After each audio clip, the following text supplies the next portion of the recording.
It's the autumn of 1888 in Whitechapel, London. A series of brutal murders captures the attention of the world and gives rise to one of history's most infamous figures, Jack the Ripper. Who was he? What drove him to kill? And why, after more than a century, does his identity remain a mystery? Jack the Ripper's reign of terror spanned just a few months, but his crimes left a permanent scar on Whitechapel. The five canonical victims, those definitely linked to him, are Mary Ann Nichols, Annie Chapman, Elizabeth Stride, Catherine Eddowes, and Mary Jane Kelly. Mary Ann Nichols was discovered on August 31st, 1888. Born in 1845, she was the daughter of a locksmith and lived a turbulent life marked by poverty and estrangement from her family. Struggling to survive, she turned to workhouses and occasional prostitution. Her throat had been slashed and her abdomen mutilated. Annie Chapman's body was found on September 8th. Born in 1841, she had once been married and relatively stable, but her husband's death led to a downward spiral of alcoholism and destitution. Her throat was similarly cut, and her internal organs had been removed. Elizabeth Stride was killed on September 30th. Born in Sweden in 1843, she moved to London after a failed marriage. Known for her kind demeanor, she often worked odd jobs to make ends meet. Her body lacked the extensive mutilations seen in the other cases. It is believed the killer may have been interrupted. On the same night, just hours later, Catherine Eddowes was found. Born in 1842, Catherine was an intelligent woman who could read and write, but personal struggles left her in poverty. Her face was disfigured, and her kidney and uterus were removed. Mary Jane Kelly, the youngest and final victim, was murdered on November 9th. Likely born around 1863, little is known about her past, but she claimed to have been well educated and had lived in Paris before ending up in Whitechapel. Her killing was the most savage, with extensive mutilations leaving her almost unrecognizable. These women were all impoverished, often engaging in prostitution to survive. Their vulnerability made them easy targets for the Ripper, but their lives were much more than their tragic endings. Each had a story, a past, and dreams, forever lost to the shadows of Whitechapel. The Ripper's methods were shockingly gruesome.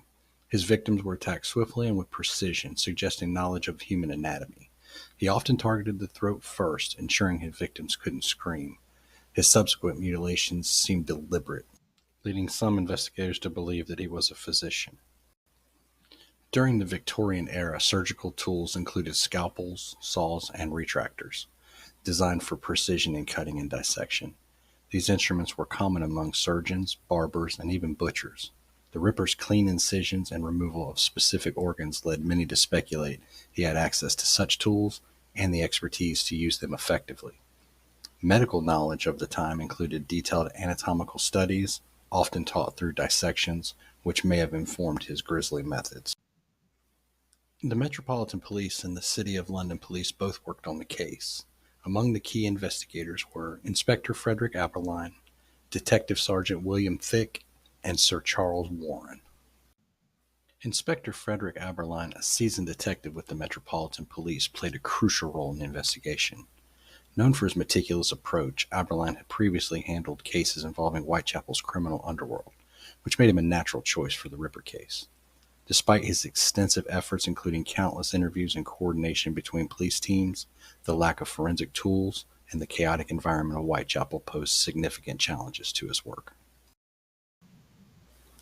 Detective Sergeant William Thick focused on local suspects, such as John Pizer, known as Leather Apron. Thick's investigations often revolved around those with a history of violence or proximity to the crime scenes, though no conclusive evidence linked his suspects to the murders. Sir Charles Warren, the Commissioner of the Metropolitan Police, faced mounting criticism for his handling of the case, particularly for his decision to order the erasure of a chalked message near one of the crime scenes, known as the Goulston Street Graffito. Warren believed the message, which read, "The Jews are the men that will not be blamed for nothing," could incite anti-Semitic violence in an already tense neighborhood. While his intent was to maintain public order, this decision drew ire for potentially destroying a critical clue. Moreover, Warren's approach to policing was seen by many as rigid and hierarchical, which some argued hampered effective communication and investigation efforts within the force. Despite their efforts, the police were overwhelmed by numerous challenges. The limitations of forensic science in the late 19th century meant that they had no access to fingerprinting or blood analysis, relying instead on witness accounts and physical evidence that was often compromised by curious onlookers at crime scenes.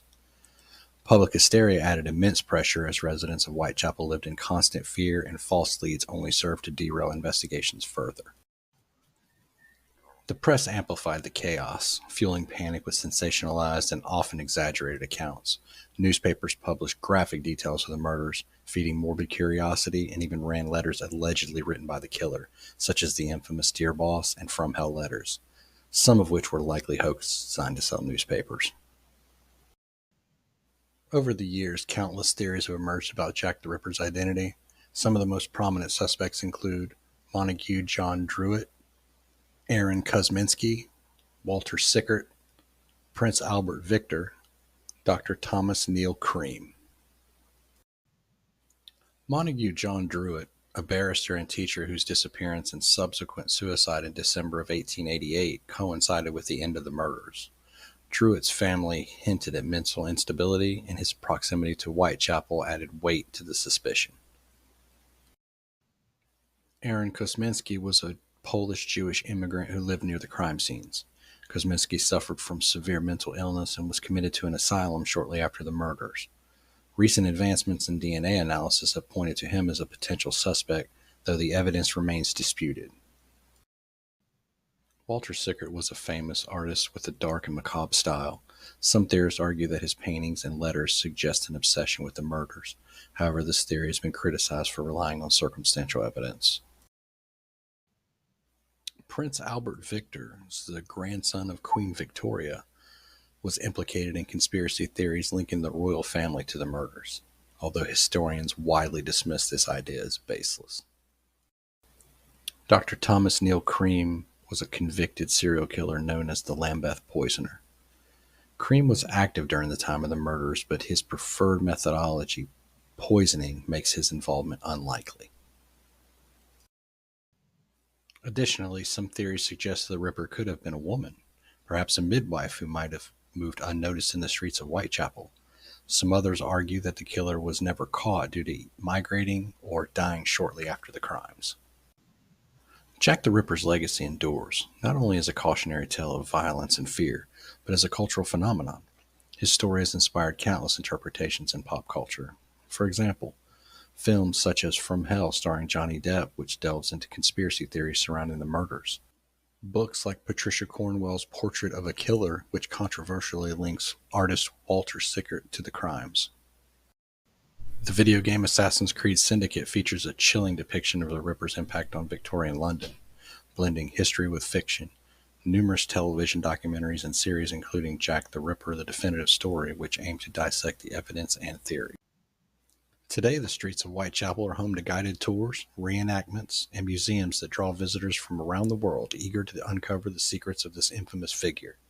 Guided walking tours lead participants through the alleys where the Ripper once prowled, recounting chilling details of the crimes. Museums such as the Jack the Ripper Museum feature artifacts, crime scene recreations, and interactive exhibits that delve into the case's history. In addition, the story has inspired plays, novels, and television specials, such as the BBC's Whitechapel series, which reimagines modern detectives solving Ripper-style murders. The fascination with Jack the Ripper reflects society's enduring intrigue with unsolved mysteries, the dark allure of crime, and the shadowy corners of history. The tale of Jack the Ripper is a chilling reminder of the fragility of life and the enduring mysteries of the past. The murders highlight the grim realities of poverty, fear, and violence in Victorian London, as well as the limitations of the era's investigative tools. Will we ever uncover his identity? Or is the Ripper destined to remain an enigma forever, serving as a haunting symbol of the unknown?